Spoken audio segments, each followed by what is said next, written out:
echo of his call.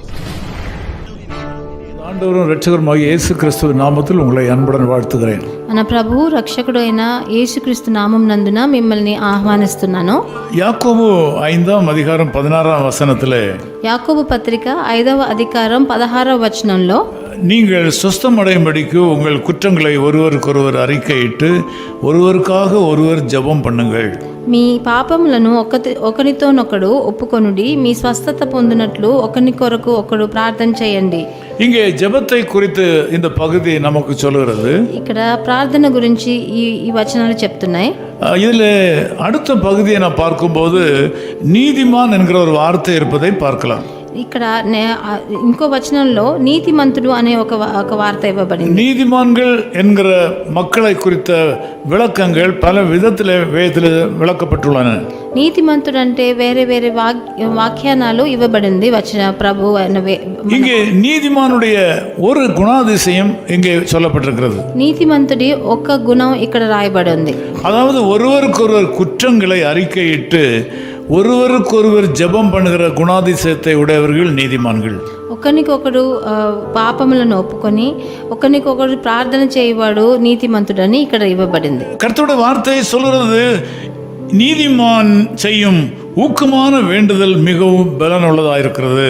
నీతిమంతుని విజ్ఞాపన మనకి చాలా బహుబలము గలదై ఉన్నదని రాయబడి ఉన్నది. எப்பேற்பட்ட குணத்தை உடைய நீதிமான் செய்கிற வேண்டுதல் அதிக பலனுள்ளதாக இருக்கிறது என்று கேட்டால், ఎట్లాంటి గుణాతిశయం ఉన్న అంటే నీతిమంతుడి ప్రార్థన బలంగా ఉందంటే குற்றங்களை ஒருவருக்கொருவர் அறிக்கை எடுக்கிறவர்கள், మన పాపములను ఒకరితోడొకడు ఒప్పుకొనివాడు, குற்றங்களை அறிக்கையிட்டு ஒருவருக்கு ஒருவர் ஜெபம் பண்ணுகிறவர்கள், పాపములను ఒప్పుకొని ఒకరికొకరు ప్రార్థన చేసేవారు, ஒருவருடைய குறையை ஒருவர் மன்னிக்கிறவர்கள், ఒకరి మీద ఒకరున్న పాపమును ఇంకొరు క్షమించేవాడు. ஒரு நீதிமான் என்றால் அவர்கள் இப்படிப்பட்ட குணத்தை உடையவர்களாக இருந்தால், ఒక నీతిమంతుడు ఇట్లాంటి గుణాలు గలవాడే ఉంటే அவர்கள் ஏறெடுக்கிற ஜெபம் பலனுள்ளது என்று வேதம் சொல்கிறது. వాళ్ళు చేసే ప్రార్థన చాలా బలమైనదని రాయబడి ఉంది. நீதிமான் என்று சொன்னால் மாத்திரம் போதாது, నీతిమంతుడు అని చెప్తే మటుకు చాలదు. மற்றவர்கள் அவர்களுக்கு செய்த குற்றங்களை மனப்பூர்வமாக மன்னித்திருக்க வேண்டும். వాళ్ళు మిగతా వాళ్ళకి చేసిన పాపాలని మనపూర్వంగా వాళ్ళు మనస్ఫూర్తిగా వాళ్ళు క్షమించే వాళ్ళై ఉండాలి. உங்கள் ஜெபங்கள் ஆண்டவரிடத்தில் போய் சென்று சேர வேண்டுமானால் உங்களுக்கு விரோதமாக உங்களுக்கு துரோகம் பண்ணினவர்களை மனப்பூர்வமாக நீங்கள் மன்னிக்க வேண்டும். మీ ప్రార్థనలు ప్రభు దగ్గరికి వెళ్ళి చేరాలంటే మీకు విరోధంగా చేసిన పాపం చేసిన వాళ్ళని మీరు మనస్ఫూర్తిగా క్షమించవలసి ఉన్నది. மனப்பூர்வமாக மன்னித்தல் என்று சொல்வது அவளோடு ஐக்கியம் பாராட்ட வேண்டும் என்று சொல்லவில்லை.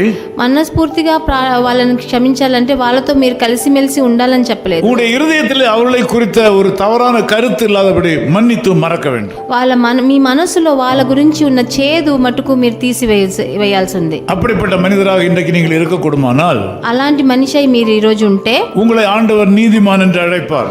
మిమ్మల్ని తప్పకుండా నీతిమంతుడు అని ప్రభువు పిలుస్తాడు. அப்படிப்பட்ட நீதிமானாக நீங்கள் வாழ்ந்தால், మీరు అట్లాంటి నీతిమంతుడై జీవిస్తే, நீங்கள் வியாதியா இருக்கிற ஒருத்தருக்கு ஜெபம் பண்ணும்போது அந்த ஜெபம் கேட்கப்படும். మీరు ఎవరైతే వ్యాధి చెంది ఉన్నారు, వ్యాధుల్లో ఉన్నారో వాళ్ళ కోసం ప్రార్థన చేసినప్పుడు మీ ప్రార్థన వినబడుతుంది. நீதிமான் என்கிற பெயரை வைத்துக்கொண்டு துரோகம் பண்ணி கொண்டு நடக்கிறவர்கள் பண்ணுகிற ஜெபத்தை ஆண்டவர் கேட்க மாட்டார். నీతిమంతుడు అని చెప్పి ద్రోహం చేసే వాళ్ళ ప్రార్థనని దేవుడు ఆలకించడు. இந்த காலவெளியில் நீங்கள் அப்படிப்பட்ட நல்ல பிள்ளைகளாக மாற வேண்டும். ఈ ప్రొద్దుట వేళ మీరు అలాంటి మంచి వాళ్ళుగా మారాలి. உங்களுக்கு துரோகம் பண்ண யாரையாவது மன்னிக்காமல் இருக்கிறீங்களா? మీకు ద్రోహం చేసిన ఎవరినైనా ఇంకా క్షమించకుండా ఉన్నారా? அவர்களை குறித்த ஒரு கோபமும் வைராக்கியம் மனதில் இருக்கிறதா? వాళ్ళ గురించి ఉన్న కోపమో ద్వేషమో మీ హృదయంలో ఉందా? நீங்கள் அப்படிப்பட்ட மனநிலையை மாற்றி நீதிமான்கள் என்கிற வரிசையில் வருவீர்களானால், మీరు అలాంటి మనస్తత్వాన్ని మార్చి నీతిమంతుడు అని మీ పేరును మార్చాలి. நீங்கள் ஒரு வியாதியஸ்தருக்காக ஜெபம் பண்ணும்போது அந்த வியாதி சுகமாகும். మీరు ఒక వ్యాధి చెందిన వారి కోసం ప్రార్థన చేసినప్పుడు అది సుఖం వాళ్ళకి దొరుకుతుంది. உங்கள் ஜெபம் அதிக பலனுள்ளதாக இருக்கும். మీ ప్రార్థన అతి బలవంతమైనదై ఉంటుంది. நான் உங்களுக்காக ஜெபம் பண்ணுகிறேன். నేను మీకోసం ప్రార్థన చేస్తాను. துன்ப நேரத்தில் இன்பம் நீரே, இன்னல் வேளையில் மாறாதவர் நீரே, எந்த காலத்திலும் எந்த நேரத்திலும் நன்றியால் உம்மை நான் துதிப்பேன். இயேசுவே உம்மை நான் துதிப்பேன் துதிப்பேன், எந்த வேளையிலும் துதிப்பேன். இயேசுவே உம்மை நான் துதிப்பேன் துதிப்பேன், எந்த வேளையிலும் துதிப்பேன். நேசப்பிதாவே உமக்கு நன்றி செலுத்துகிறோம். ప్రియ తండ్రి, మీకు కృతజ్ఞతలు చెల్లిస్తున్నాం.